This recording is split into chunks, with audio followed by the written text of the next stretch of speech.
Hey there, little adventurers. It's time to snuggle up in your coziest blankets, because tonight we're diving into a magical story.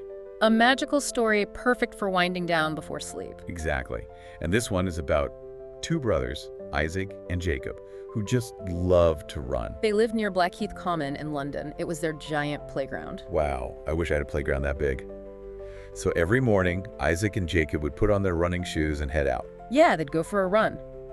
But one day, something truly amazing happened. Ooh, I bet it was something magical. What was it? Well, as they ran, they noticed a path they had never ever seen before. A new path. Cool. But this wasn't just any old path, it was shimmering, tucked between two big old oak trees. A shimmering path. Wow, I bet it led somewhere really exciting. Where do you think it went? Let's just say it led them to a very special place. So what do you think Isaac and Jacob did when they saw this mysterious path? Well, if I saw a shimmering path, I'd definitely want to explore it. I bet they did too, right? You bet they did. They were curious, just like you. They decided to follow the path and see where it led. I can just imagine it now, all sparkly and colorful. You're pretty good at this. The path did shimmer like glitter, and the air smelled so sweet, like wildflowers. That sounds lovely. What happened as they went deeper into the path? Well, the trees on either side, they grew taller and taller, almost like a tunnel, their branches all coming together overhead, like a leafy tunnel. Wow.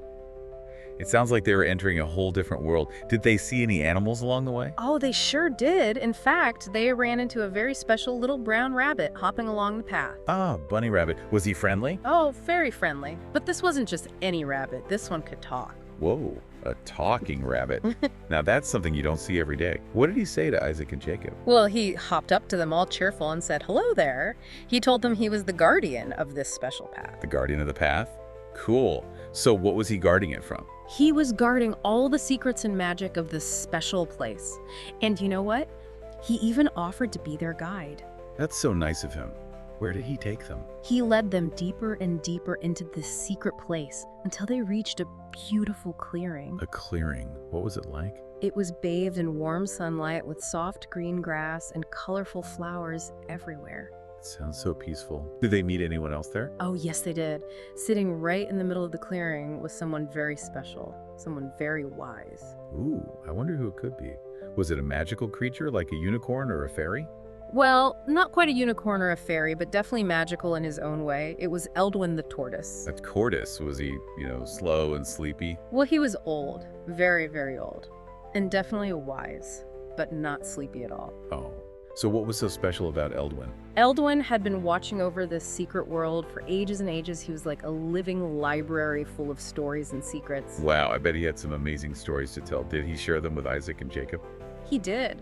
But first, he gave them a very special task. He asked them to listen to the trees. Listen to the trees.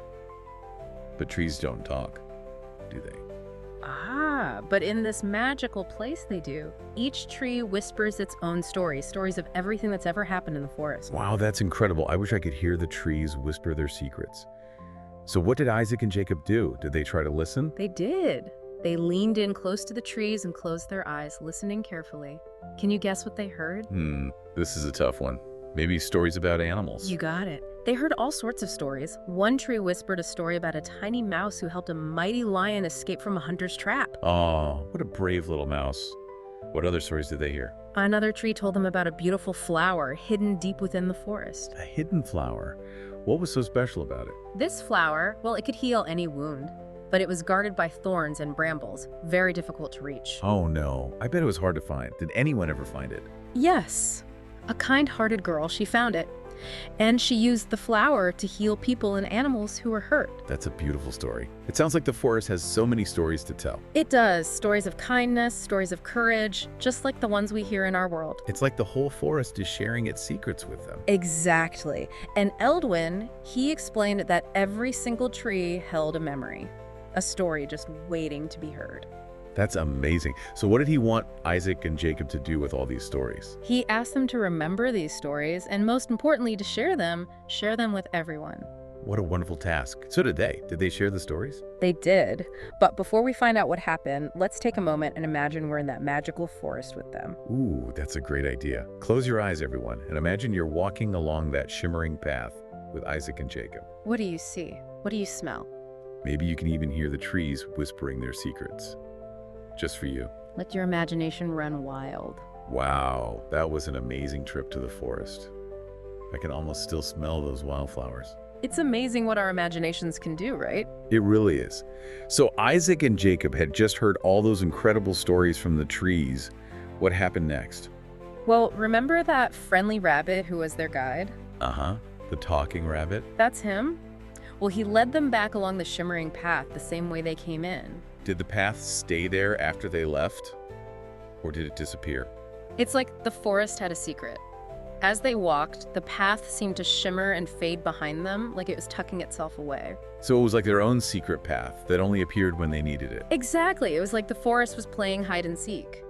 So they made it back to their world, to Blackheath Common. What do you think they did next? I bet they couldn't wait to tell everyone about their adventure. You're right. They ran back home so excited they just had to share all the amazing things they had seen and heard. I bet their friends were amazed by the stories. Did they believe them? Well, they gathered their friends and family, their eyes all sparkling with excitement. And guess what? They didn't just tell the stories, they acted them out too. Wow. A real-life performance. Yeah. Did everyone believe them? At first, some of their friends giggled and thought they were making it all up, talking rabbits and whispering trees. It does sound a bit fantastical. Yeah, I can see why some people might not believe it right away, but I bet Isaac and Jacob were very convincing storytellers. They were.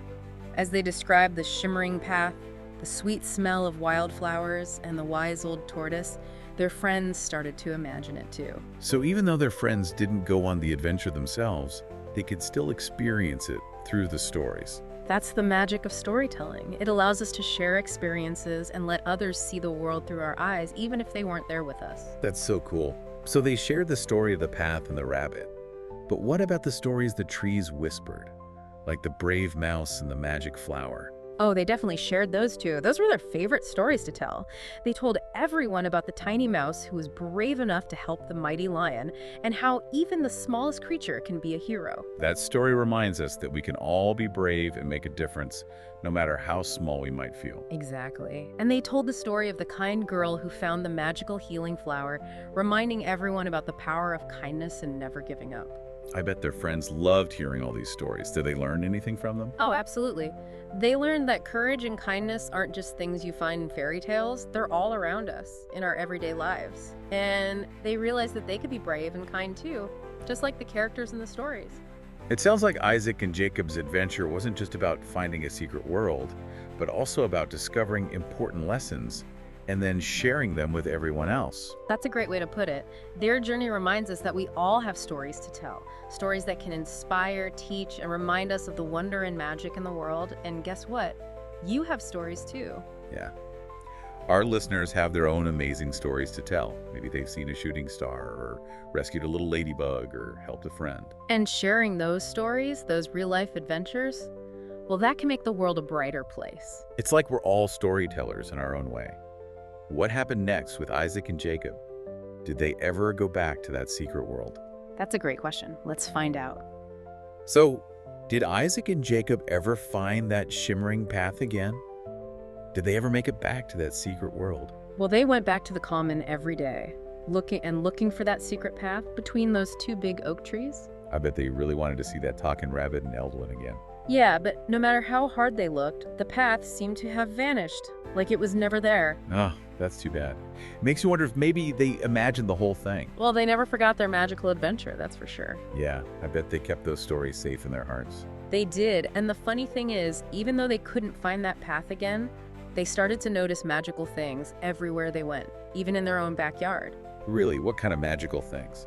Well, they started to notice how the sunlight made the dewdrops on the grass sparkle, like tiny diamonds. Ooh, that is pretty. I've noticed that before, too. See? Magic is everywhere. They'd listen to the birds singing in the trees, and it was like they were singing secret songs just for them. And I bet they saw those bright red ladybugs crawling around, and they were like tiny little superheroes. Exactly. It was like that trip to the secret world had opened their eyes to all the wonder and magic that was already all around them. I think that's a really important lesson for everyone, don't you?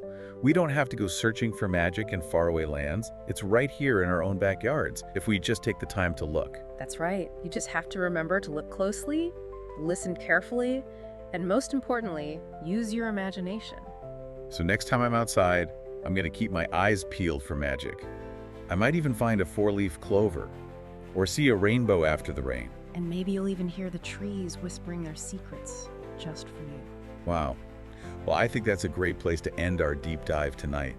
Remember, the world is full of wonder and magic if we just open our hearts and minds to see it. And never forget, you all have stories to tell. Stories that can inspire, teach, and bring a little bit of magic to everyone around you. Sweet dreams, little adventurers. Oh, And don't forget to keep looking for magic everywhere you go.